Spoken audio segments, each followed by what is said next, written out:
Oi. Glória a Deus. Cumprimentos, amados irmãos, com a graça e a paz do Senhor Jesus. Amém? Muito bom estarmos de volta, depois de um pouco mais de uma semana enfermos, mas agradecemos ao Senhor pela sua misericórdia, sua proteção e também, de uma forma especial, as orações dos irmãos. E pedimos que os irmãos continuem orando pelos outros que também estão enfermos, que também fiquem totalmente recuperados. Hoje nós não vamos fazer a nossa memorização dos 12 apóstolos, então já quero fazer logo a divisão das salinhas. Crianças podem sair para a sua classe. Hoje tem bastante crianças, né? Glória a Deus.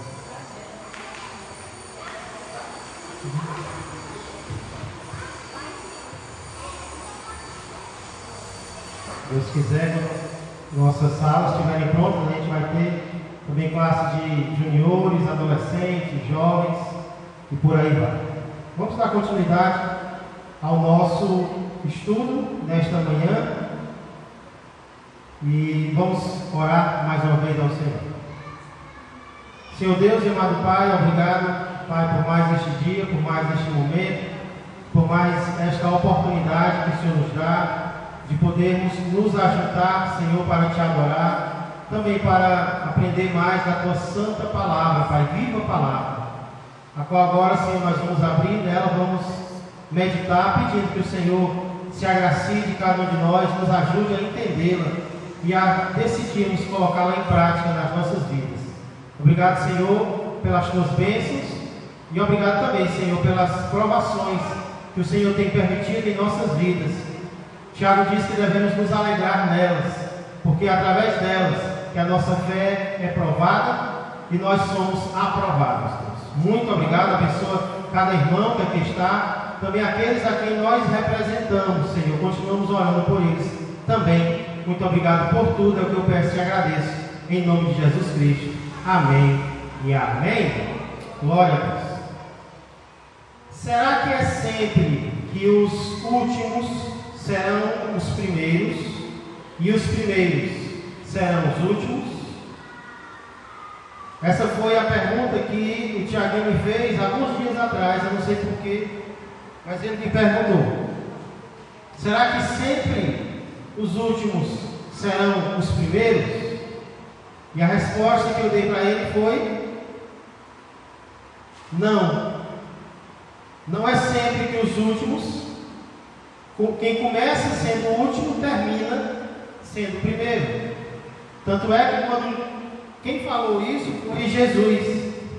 E em uma das afirmações que Jesus fez, ele diz: muitos primeiros serão últimos e muitos últimos serão primeiros. Ou seja, não é sempre que a ordem se inverte. Porém, muitas vezes nós vemos que isso acontece. Muitas vezes quem começa na frente não termina na frente. E quem começa lá atrás termina em primeiro lugar. Hoje, inclusive, nós vamos ver um exemplo em que isso se cumpriu na vida de um dos filhos de Jacó, que não nasceu primeiro. Ele não veio em primeiro lugar, porém ele se tornou o primeiro. Ele se tornou o líder dentre os demais irmãos. Alguém sabe de qual filho de Jacó eu estou falando? Que não nasceu primeiro, mas se tornou o primeiro, se tornou o líder, se tornou o mais influente dentre os seus irmãos. O nome dele é Judá. Judá. Hoje vamos estudar sobre o quarto filho de Jacó, chamado Judá. E nós vamos começar vendo o nascimento dele. Existe algo interessante sobre o nascimento desse filho de Jacó. Para isso eu peço que você abra a Bíblia em Gênesis capítulo 29, verso de número 35. Gênesis capítulo 29, verso 35.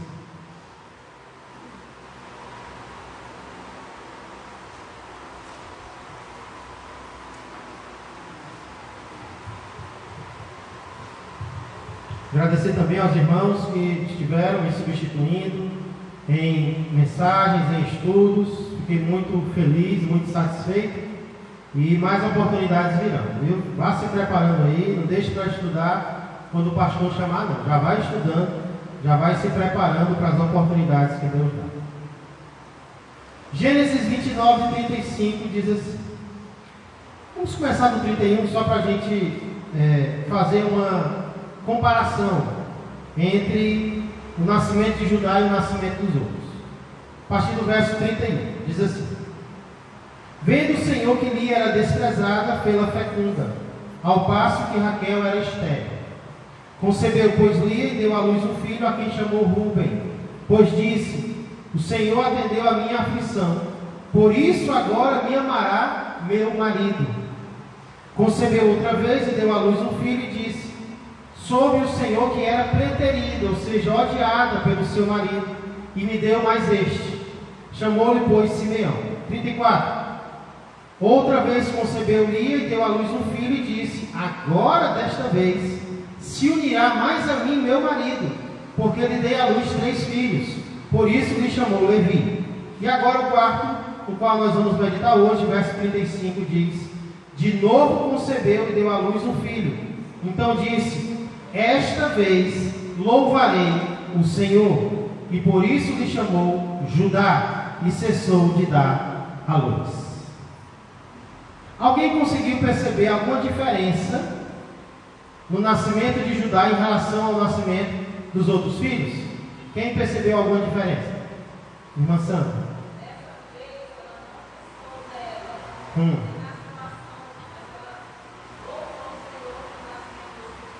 Muito bem.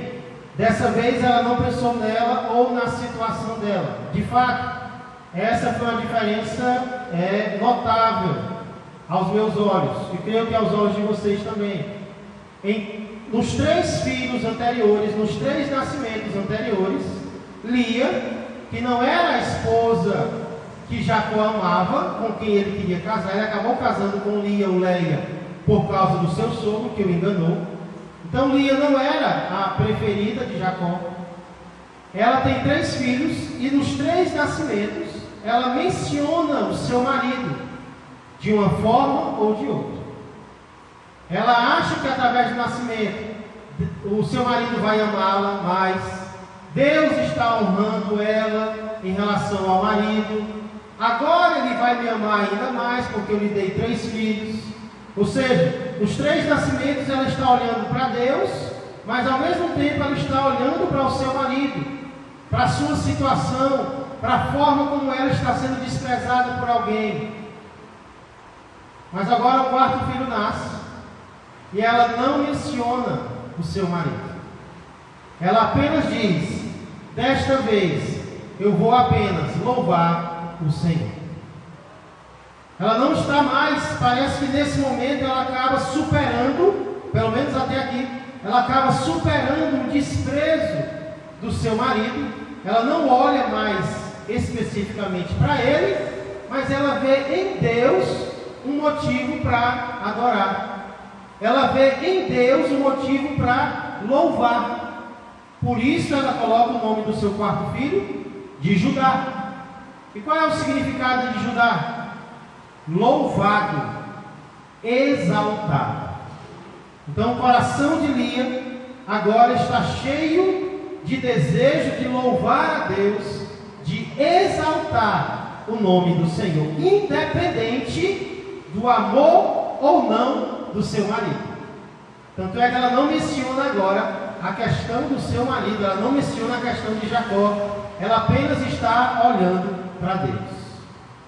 Irmãos, aqui está a chave para nós vencermos muitos sentimentos ruins que vêm ao nosso coração. Nós sabemos que em nossos relacionamentos, muitas vezes, nós decepcionamos e nós somos decepcionados. Por quê? Porque nós somos falhos, nós somos humanos.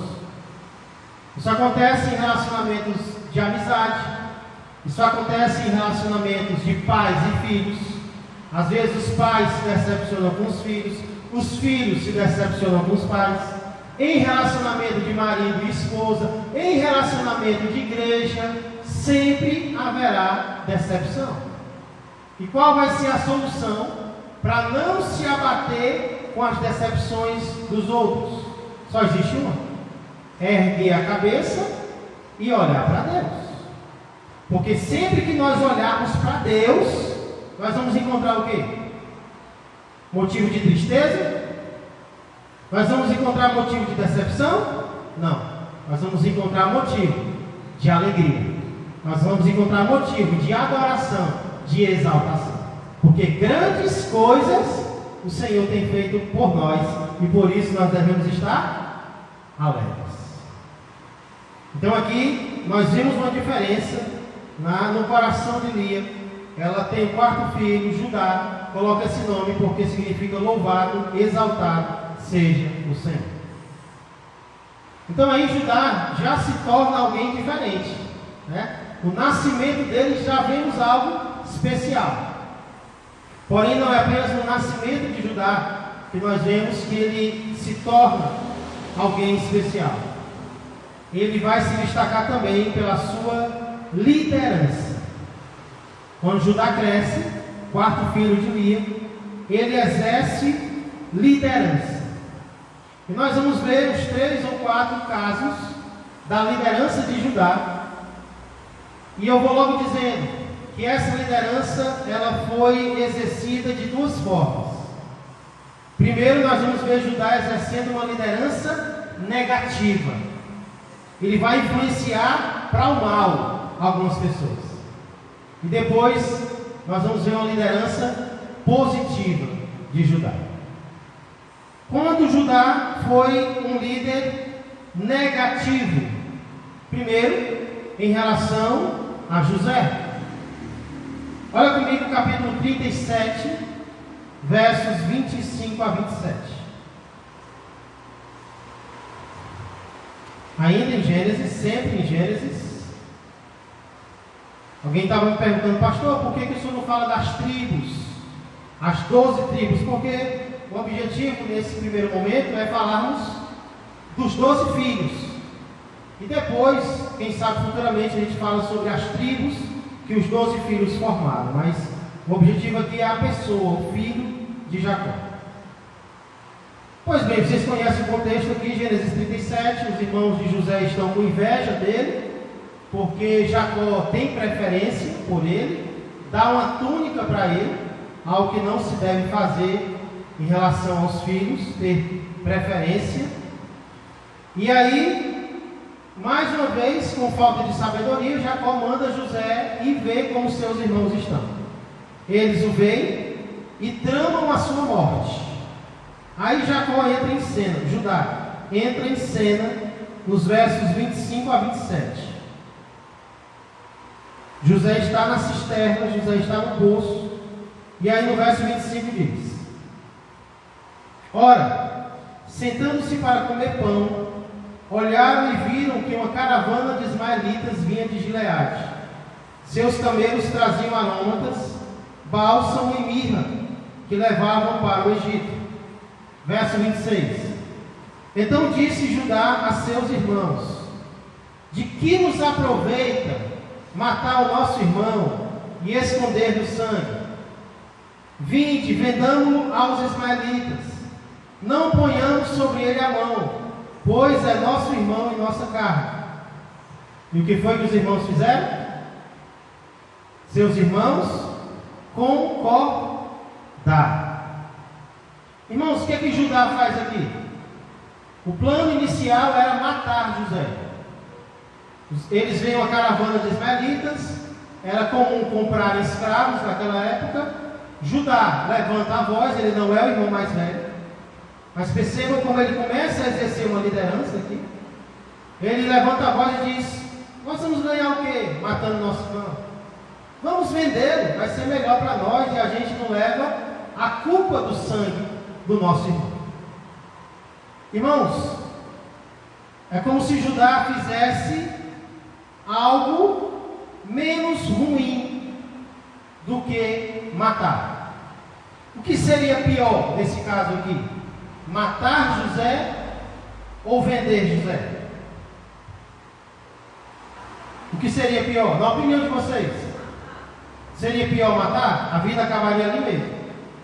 Judá propôs algo pior do que matar ou menos ruim?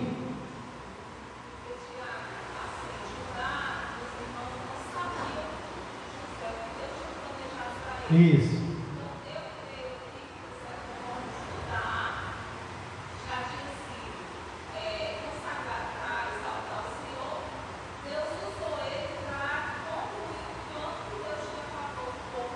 Mas ele consciente disso?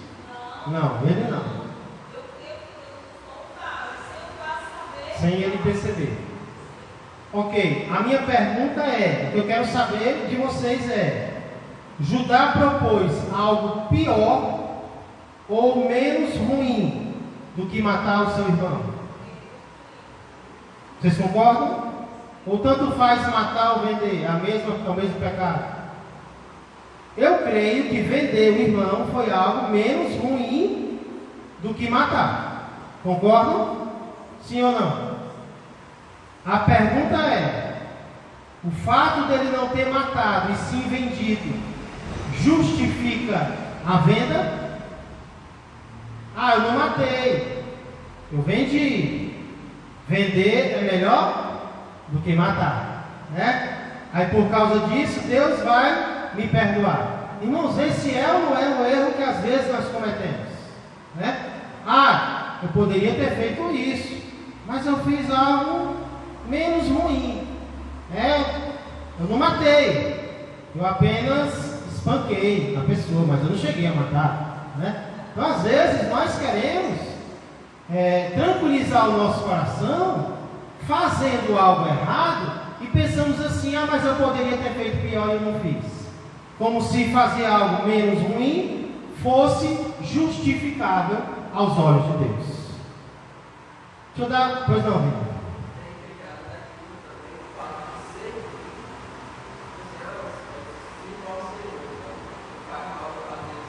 É verdade, Deus vai me perdoar, né?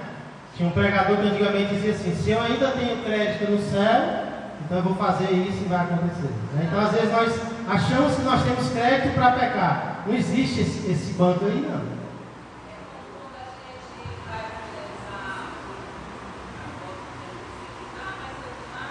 Exatamente.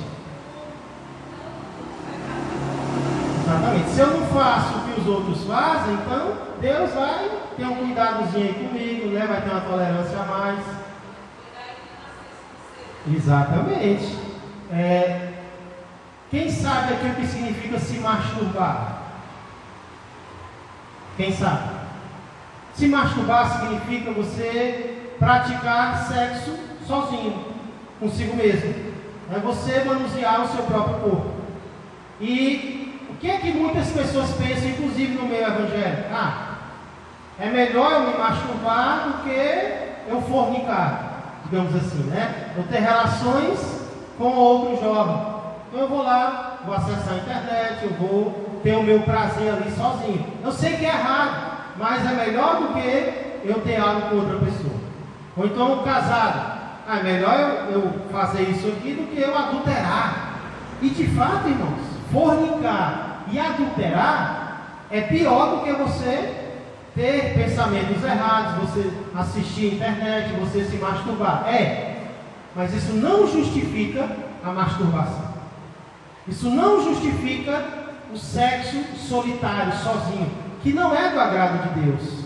Porque Deus quer que o sexo seja praticado entre duas pessoas casadas, em que um dê alegria ao outro. Então, precisamos ter muito cuidado com esse pensamento, de que eu vou fazer algo aqui menos grave, e aí Deus vai me perdoar.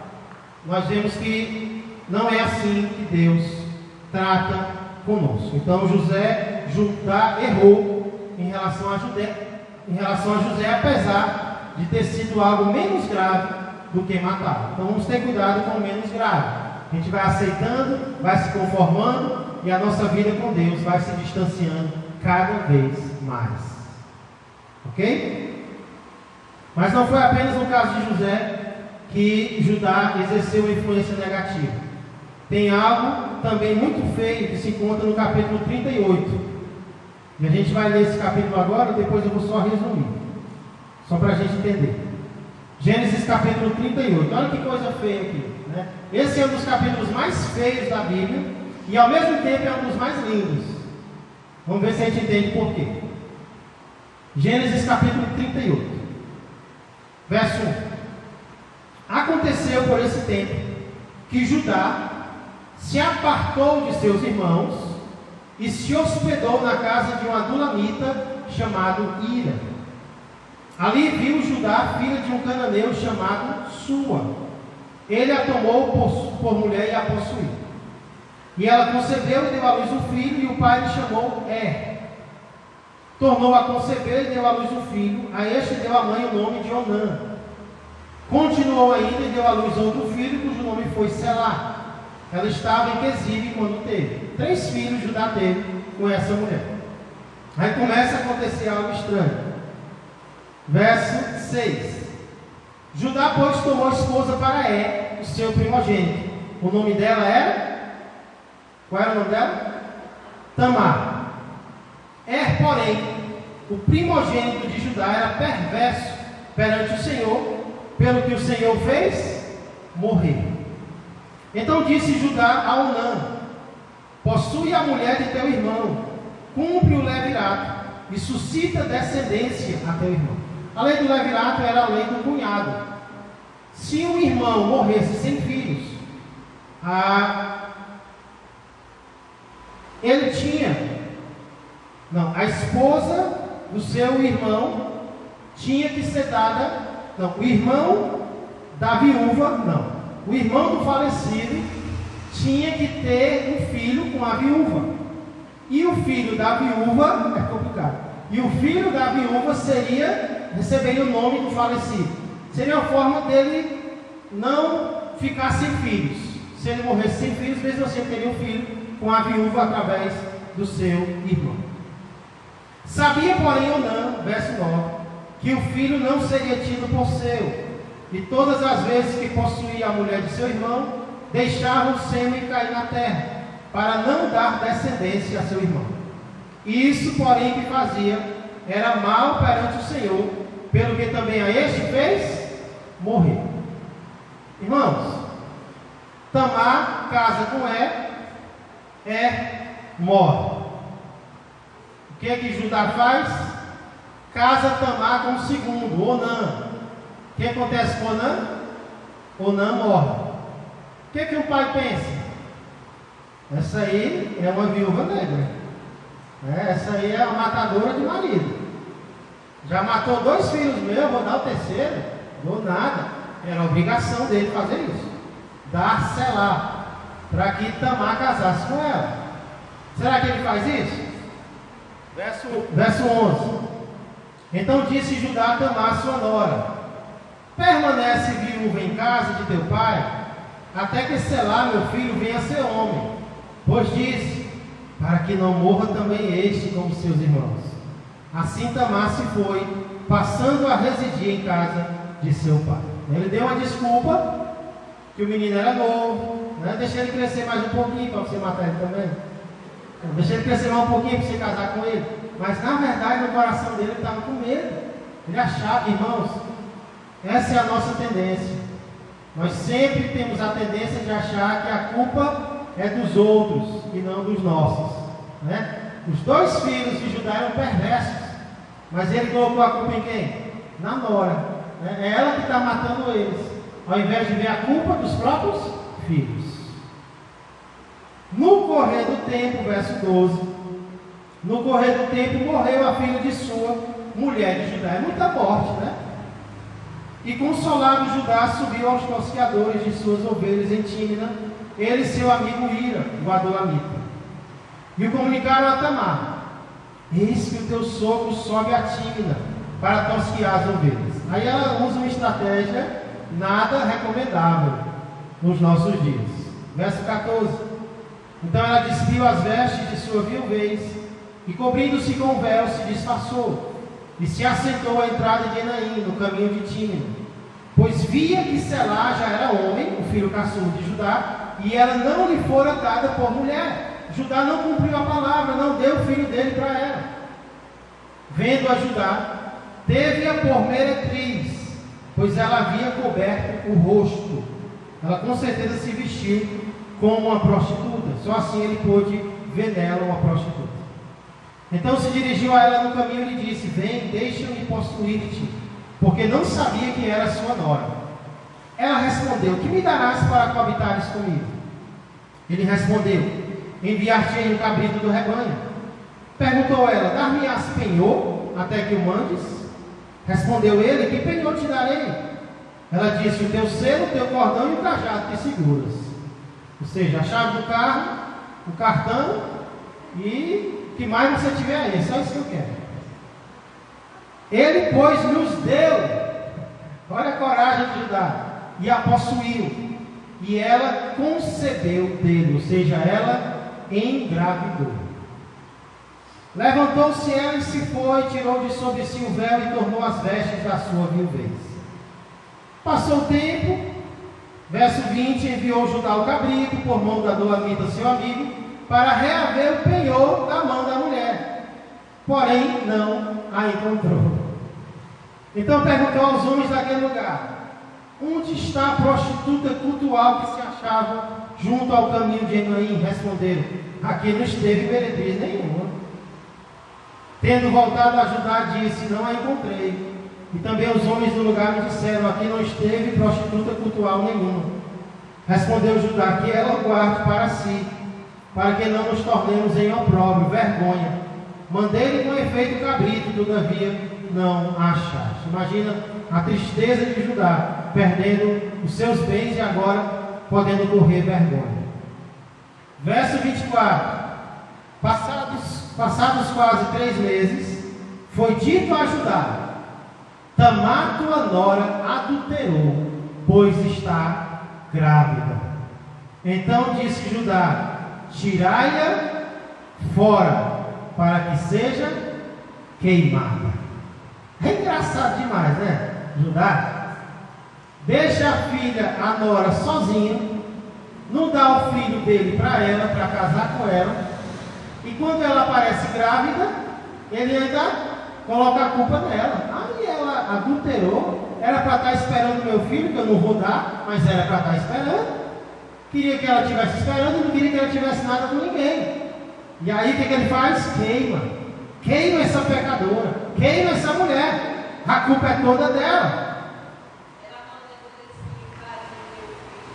Exatamente, é melhor que ela morra do que meu filho. Mas irmãos, muitas vezes nós somos assim, né? Nós sempre vamos pesar mais para os erros dos outros do que para os nossos. Quando ele viu o erro da sua nora, e rapaz, essa mulher tem que ser queimada. Olha uma mulher pecadora. E não estava olhando para os seus próprios erros. Não é proibido julgar. Tem gente que acha, né? Nós não podemos viver sem julgar, irmãos. Nós temos que julgar. O que nós não podemos é julgar hipocritamente. Nós não podemos julgar precipitadamente. Mas julgar é uma forma de amor. Dizer para alguém: olha, essa forma de andar está errada. Isso é amor. Devemos fazer isso. O que nós não podemos é ser hipócritas, de julgar os outros com mais gravidade do que julgamos a nós mesmos. E Judá, infelizmente, estava fazendo isso. Só que ela tinha uma carta na manga. Verso 25. Em tirando-a, mandou ela dizer a seu sogro: do homem de quem são estas coisas, eu concebi, eu engravidei. E disse mais: reconhece de quem é este selo, e este cordão, e este cajado. Que mulher cruel. Reconheceu Judá e disse: olha o que é que Judá diz agora: mais justa é ela do que eu, porquanto não a dei a selar meu filho, e nunca mais a possuiu. E aconteceu que, olha que história, como a história termina linda agora. E aconteceu que, estando ela para dar à luz, havia gêmeos no seu ventre. Ao nascerem, pôs a mão para fora, E a parteira, tomando-a, lhe atou um fio encarnado e disse: Este saiu primeiro. Mas recolhendo ele a mão, saiu outro, e ela disse: Como rompeste saída? E lhe chamaram Pérez. Depois lhe saiu o irmão, em cuja mão estava o fio encarnado, e lhe chamaram Zera. De um destes dois filhos vai vir a descendência de Davi, e mais na frente a do próprio Senhor Jesus Cristo. Irmãos, o que nós podemos ver aqui? Como eu disse, esse é um dos capítulos mais feios da Bíblia e também um dos mais lindos. Por que ele é um dos mais feios? Porque ele mostra as consequências do pecado. Ele não enfeita o que o pecado pode fazer. O pecado pode matar. Primeiro filho de Judá era o quê? Perverso. O que foi que Deus fez com ele? Matou. Segundo filho de Judá era egoísta, só pensava nele. O que foi que Deus fez? Matou. E aí, a própria esposa de Judá conquistou fora da terra que Deus tinha dado para ele, também morre. E aí, pecado trazendo vergonha, trazendo consequência, trazendo morte. Pecado sempre vai trazer consequências ruins. Por mais que ele seja prazeroso no momento, depois vai vir o preço.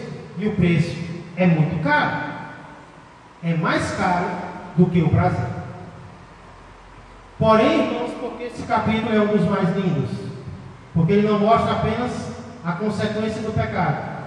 Ele mostra a consequência do arrependimento. Judá se arrependeu do que ele fez?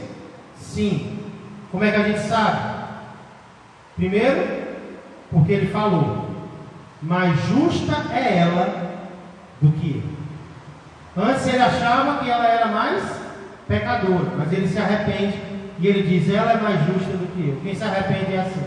Não se acha melhor do que os outros, se acha pior do que os outros. Porém, não foi apenas com palavras que Judá se arrependeu, também com atitude. Ele voltou a ter alguma coisa com a sua nora? Não, nunca mais a possui. Não continuou no relacionamento errado. E qual foi a consequência disso? Se tornou pai de gêmeos. Um deles se tornou, vai gerar Jessé, que vai gerar Davi, que lá na frente vai gerar José, pai adotivo de Jesus. Que privilégio, né? Deus concede privilégios a pecadores que se arrependem. Quando nós nos arrependemos, Deus faz coisas que nós não merecemos que Ele faça. Judá se tornou um homem agraciado por Deus. E aí eu creio que a partir daí a vida de Judá muda, e ele agora exerce uma influência positiva. A gente vê o primeiro caso lá na volta para o Egito, no capítulo 43, versos 1 a 14. Gênesis 43, versos 1 a 14. Vocês sabem que Deus deu a José sonhos de que haveria fome no Egito. E capítulo 43 acontece durante a fome. E os irmãos de José já tinham ido. José tinha ficado com um dos irmãos dele. E disse: podem ir, e depois vocês voltam para pegar o irmão de vocês. Mas só voltem com o caçula, com Benjamim. José conheceu seus irmãos, mas seus irmãos não o reconheceram. A José usou essa estratégia para ver se realmente eles tinham mudado ou ainda eram os mesmos. Aí no capítulo 43, a partir do verso 1 diz: a fome persistia gravíssima na terra, tendo eles acabado de consumir o cereal que trouxeram do Egito, disse-lhe seu pai: voltai e comprai-nos um pouco de mantimento, comida acabou. Mas Judá lhe respondeu: olha quem é que fala, não é Rúben, o mais velho, é Judá. Fortemente nos protestou o homem, no caso de José, dizendo: não me vereis o rosto se o vosso irmão não vier convosco. Se resolveres enviar conosco o nosso irmão, desceremos e te compraremos mantimento. Se porém não enviares, não desceremos. Pois o homem nos disse: não me vereis o rosto se o vosso irmão não vier convosco. Disse-lhes Israel: por que me fizestes esse mal, dando a saber aquele homem que tinha os outros irmãos? Responderam eles: o homem nos perguntou particularmente por nós e pela nossa parentela, dizendo: vive ainda vosso pai? Tendes outro irmão? Respondemos-lhes segundo as suas palavras. Agora poderíamos adivinhar que haveria de dizer: trazei vosso irmão? Com isto disse Judá a Israel seu pai: envia o jovem comigo, e nos levantaremos e iremos, para que vivamos e não morramos, nem nós, nem tu, nem os nossos filhinhos. Eu serei responsável por ele, da minha mão o requererás. Se eu tu não trouxeres e não tu puser à presença, serei culpado para contigo para sempre. Se não nos tivéssemos demorado, já estaríamos com certeza de volta segunda vez. O que é que Jacó responde? Verso 11: respondeu-lhes Israel seu pai: se é tal, fazei pois isto: tomai do mais precioso desta terra nos sacos para o mantimento, e levai de presente a esse homem um pouco de bálsamo e um pouco de mel, aromatas e mirra, nozes de pistácio e amêndoas. Levai também dinheiro em dobro, e o dinheiro restituído na boca dos sacos de cereal, tornai-o a levá-lo convosco. Pode bem ser que fosse engano. Levai também vosso irmão, levantai-vos e voltai àquele homem. Deus Todo-Poderoso vos dê misericórdia perante o homem, para que vos restitua o vosso outro irmão e deixe vir Benjamim. Quanto a mim, se eu perder os filhos, sem filhos ficarei. Irmãos, Rubem já tinha feito uma proposta para voltar para o Egito. Ele era mais velho, e Judá e Jacó não aceitam. Agora Jacó diz: a comida acabou, voltem lá, comprem mais. Judá diz: o homem disse que nós só voltássemos se levássemos o caçula. E agora, deixa a gente ir, porque eu vou ser responsável por ele. Se eu não trouxer Benjamim, eu vou ser culpado perante o Senhor. Se nós já tivéssemos ido, nós já teríamos voltado. Olha a liderança de Judá. Judá assume a responsabilidade pelos seus irmãos, perante o seu pai, e só depois que Judá fala, é que Jacó aceita. Então nós vemos aqui que Judá torna-se um líder na sua família, e por causa disso, eles voltam para o Egito, eles compram pão, e a história toda se desenrola de uma forma maravilhosa. Então aqui nós vemos que, diferentemente das duas vezes anteriores, em que Judá usou a sua influência para o mal, agora ele começa a usar a sua influência para o bem, né? Para o bem da sua família, para o bem do seu pai, para o bem dos seus irmãos. Porém, irmãos, isso fica ainda mais claro no quarto e último exemplo que eu quero ver com vocês hoje, que se encontra no capítulo de número 44, versos 14 em diante. Gênesis 44, verso 14. Olha que coisa linda nós podemos ver aqui.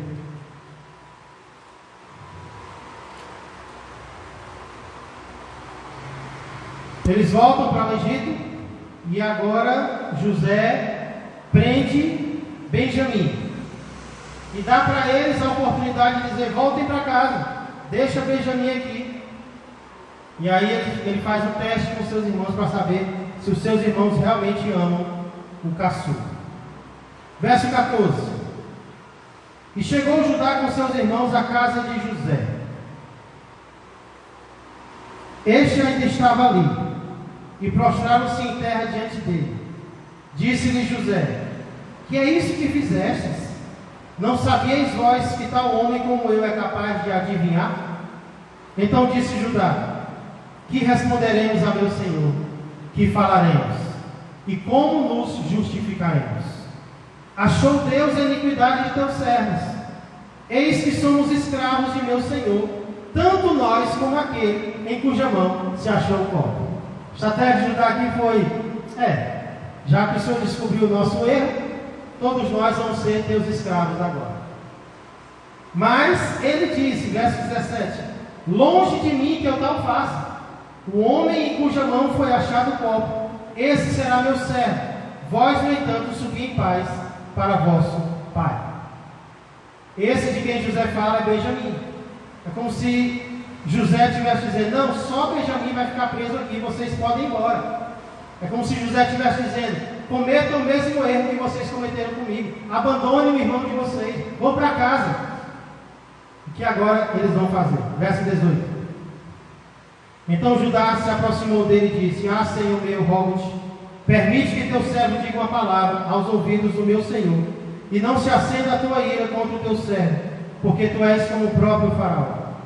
Meu Senhor perguntou a seus servos: tendes pai ou irmão? E respondemos a meu Senhor: temos pai já velho, e um filho da sua velhice, o mais novo, cujo irmão é morto. Eles achavam que José estava morto, e só ele ficou de sua mãe, e seu pai o ama. Então disseste a teus servos: trazei-o para que ponha os olhos sobre ele. Respondemos ao meu Senhor: o moço não pode deixar o pai, se deixar o pai, este morrerá. Então disseste a teus servos: se vosso irmão mais novo não descer convosco, nunca mais me vereis no rosto. Tendo nós subido a teu servo, meu pai, a ele repetido as palavras de meu Senhor, disse nosso pai: voltai e comprai-nos um pouco de mantimento. Nós respondemos: não podemos descer, mas se nosso irmão mais moço for conosco, desceremos, pois não podemos ver a face do homem, se este nosso irmão mais moço não estiver conosco. Verso 27: então nos disse o servo nosso pai, nos disse o teu servo nosso pai: sabeis que minha mulher me deu 2 filhos, um se ausentou de mim, e eu disse: certamente foi despedaçado, e até agora não mais o vi. Se agora também tirardes este da minha presença, e lhe acontecer algum desastre, fareis descer as minhas cãs com pesar a sepultura. Agora, pois, indo eu a teu servo meu pai, e não indo o moço conosco, visto a sua alma está ligada com a alma dele, vendo ele que o moço não está conosco, morrerá. E teus servos farão descer as cãs de teu servo nosso pai com tristeza à sepultura. Porque teu servo se deu por fiador por este moço, para com meu pai, dizendo: se eu não tornar a trazer-te, serei culpado para com meu pai todos os dias. Agora, pois, fique teu servo em lugar do moço, por servo de meu Senhor, e o moço que suba com seus irmãos. Porque como subirei eu a meu pai, se o moço não for comigo? Para que não veja eu o mal que a meu pai sobrevirá. Qual é a proposta de Judá? Ao invés dele ficar, que eu fique no lugar dele.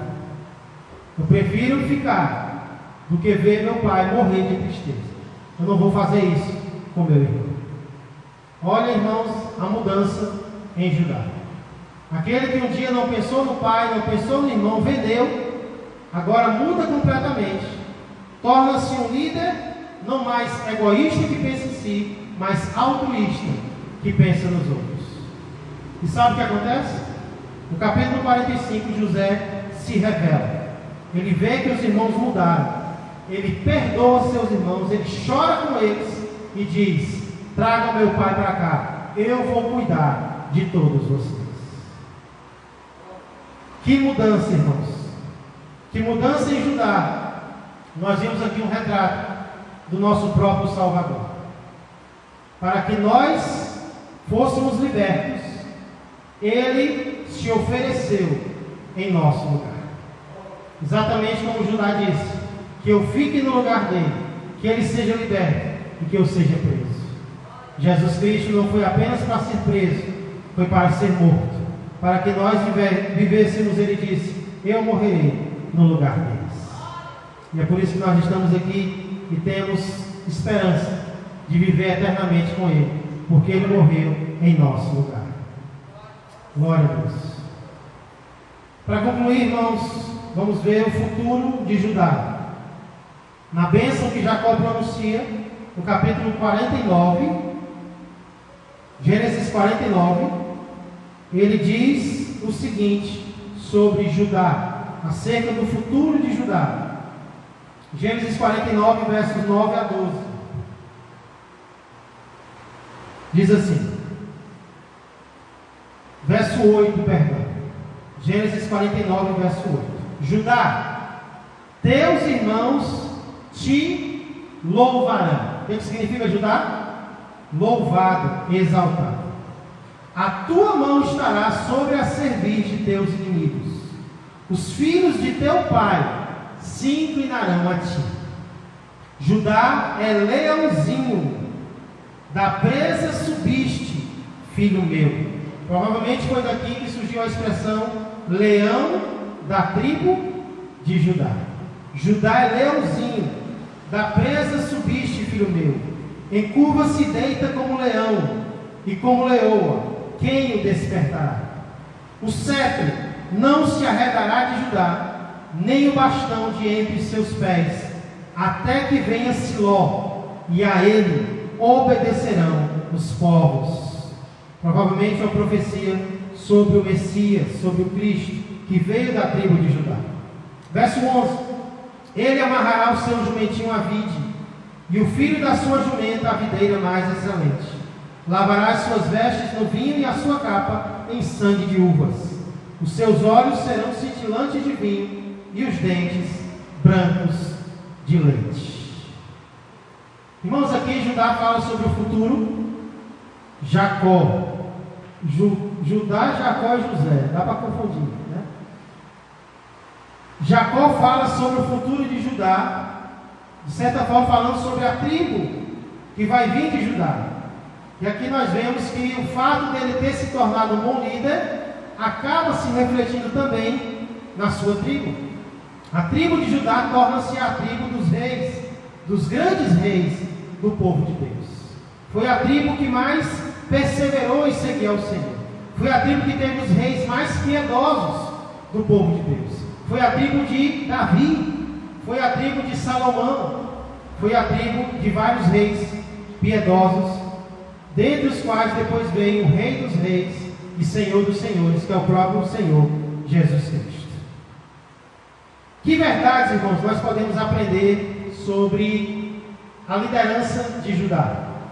Deixa eu compartilhar duas verdades com vocês. Primeiro, a liderança é um dom.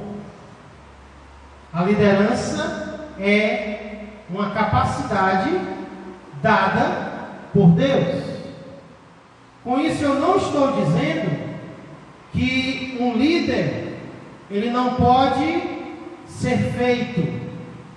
Eu não estou dizendo que alguém não pode aprender princípios de liderança e se tornar um líder.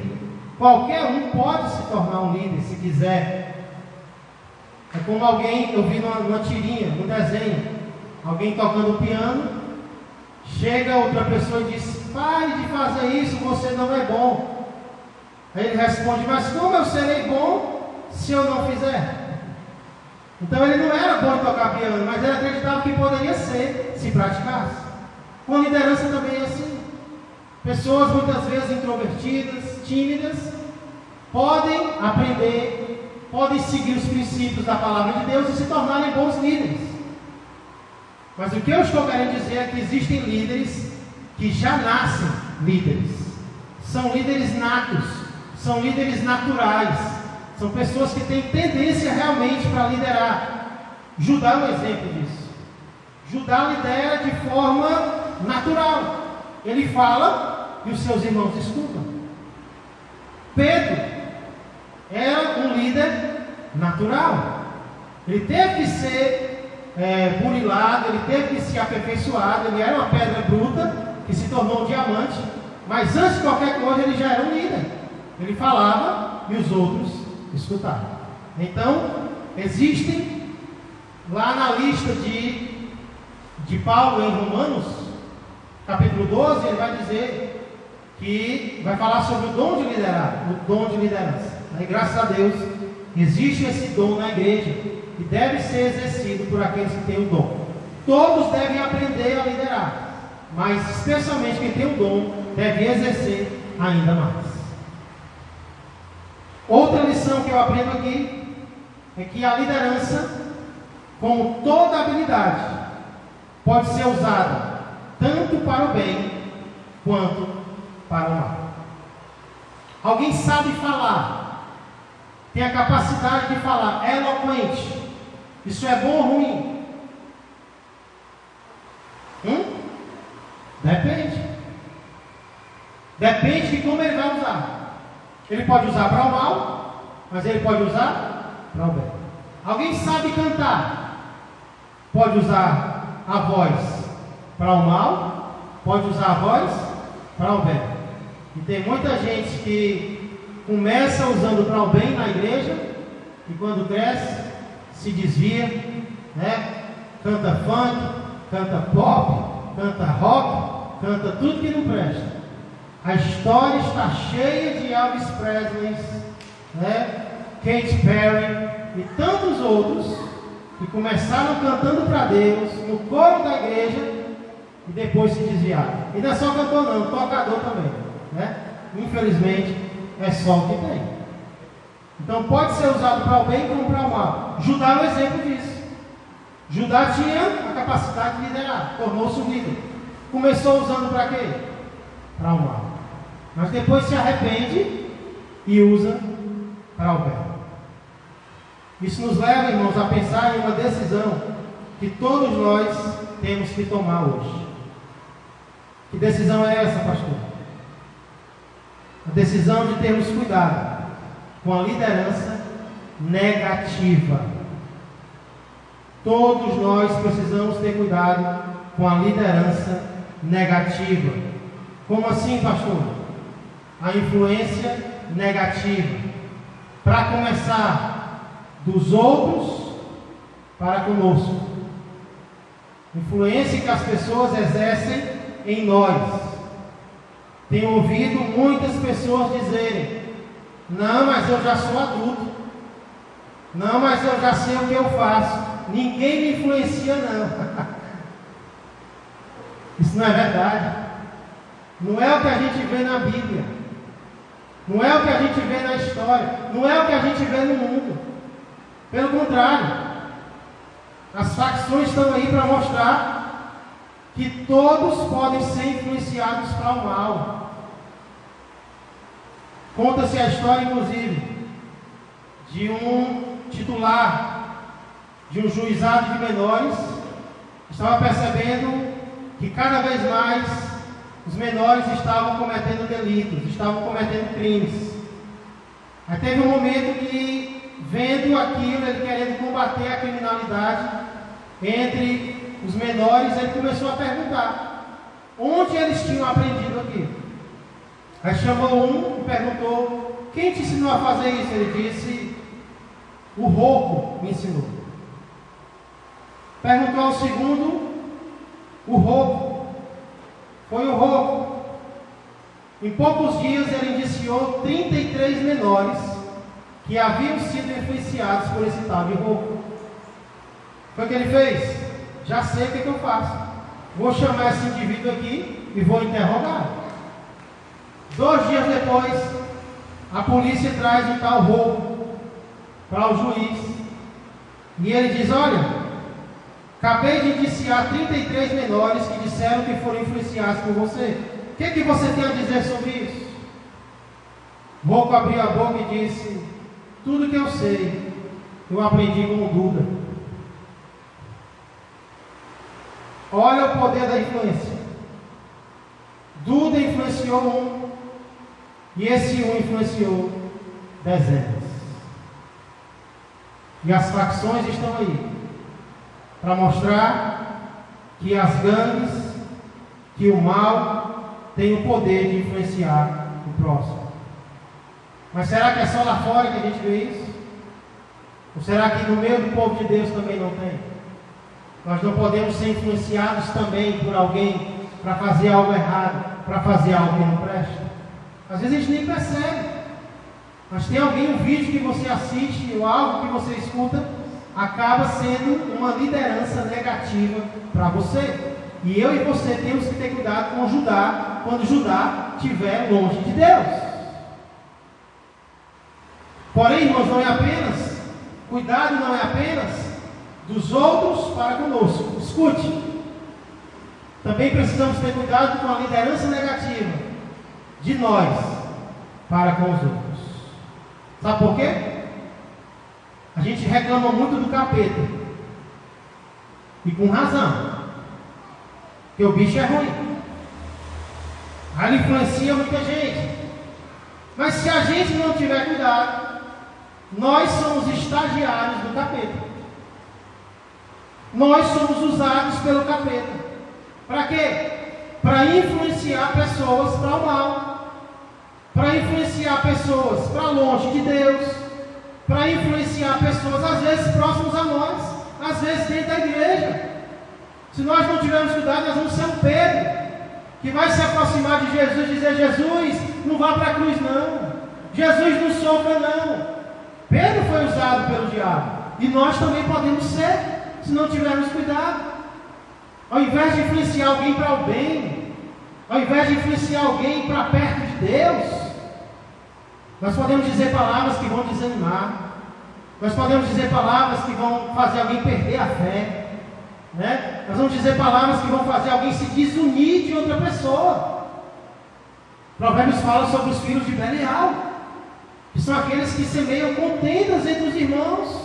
Filho de Belial, Belial na Bíblia é outro nome de Satanás. Nós queremos ser chamados de filhos de Satanás, filhos de Belial? Com certeza não. Então vamos ter cuidado com a influência negativa que os outros querem exercer sobre nós, e principalmente com a influência negativa que eu posso exercer sobre outra pessoa. Estou com raiva, estou chateado, eu não vou sair por aí contaminando outra pessoa, não. Eu vou ter cuidado, eu vou orar primeiro, vou me acalmar, senão eu vou escandalizar alguém, eu vou derrubar alguém, eu vou incentivar alguém a fazer o que é bom, eu vou incentivar alguém a fazer o que é certo.